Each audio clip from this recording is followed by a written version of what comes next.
400 meters, turn sharp left.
At the roundabout, take the first exit.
You have arrived at your destination.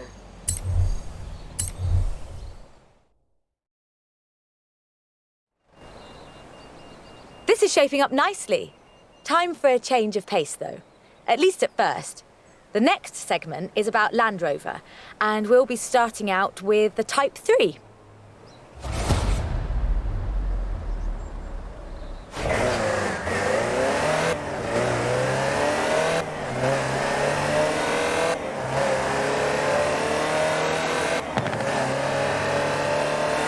Land Rover, the British sports utility vehicle. But before that, they were actual utility vehicles. Solid, tough trucks, unstoppable over almost any terrain. In 400 meters, turn left. The Land Rover Type 3 marks the point where that shift begins, and we'll be looking at what that meant.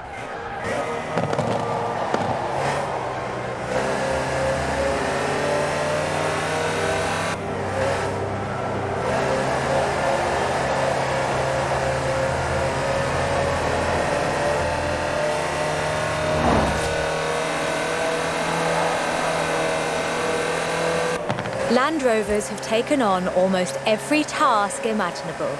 They've been generators, tractors and ambulances. They've brought peace and carried medicines to disaster zones. They've even been buses. Over 500,000 Series 3s were built, and over 70% of those are still on the road today. They were extensively exported and built under license abroad. Belgium, South Africa, even Australia and New Zealand. With a robust chassis and signature Land Rover engineering, the Type 3 also marked the first time that buyers could choose interior options, like seat box protectors and cubby boxes.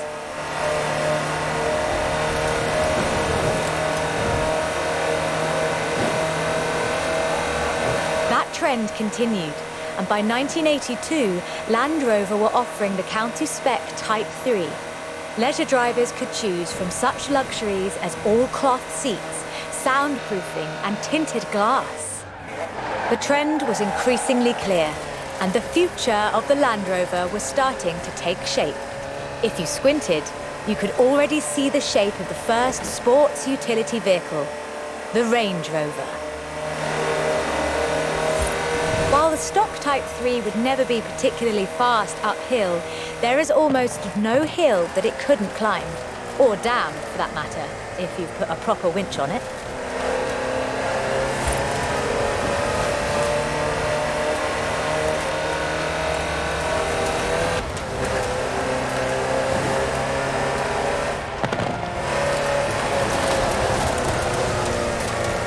In 1978, a Series 3 was custom-built for Her Majesty Queen Elizabeth II.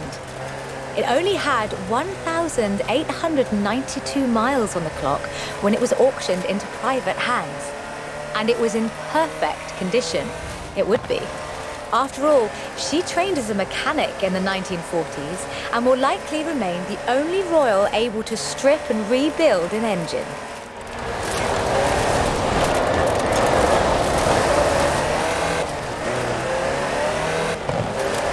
200 meters, you will arrive at your destination.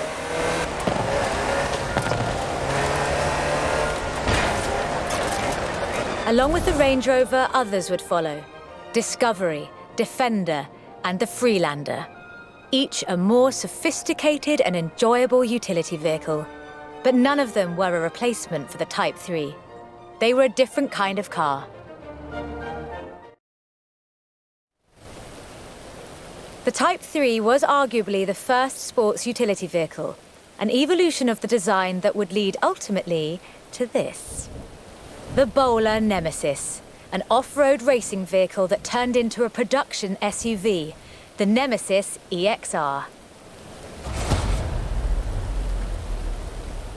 It sports a turbocharged 5-litre Land Rover Jaguar engine, crammed into a carbon fibre chassis with integral roll cage.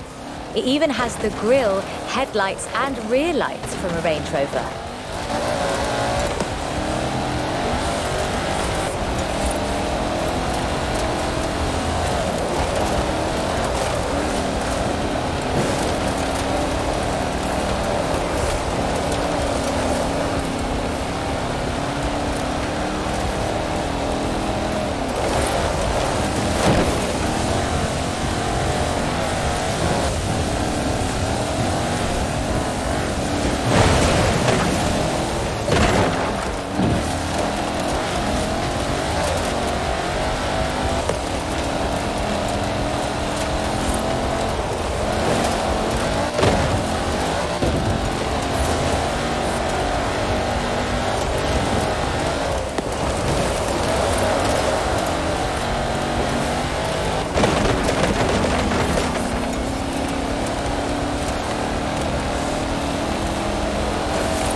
Are you all right?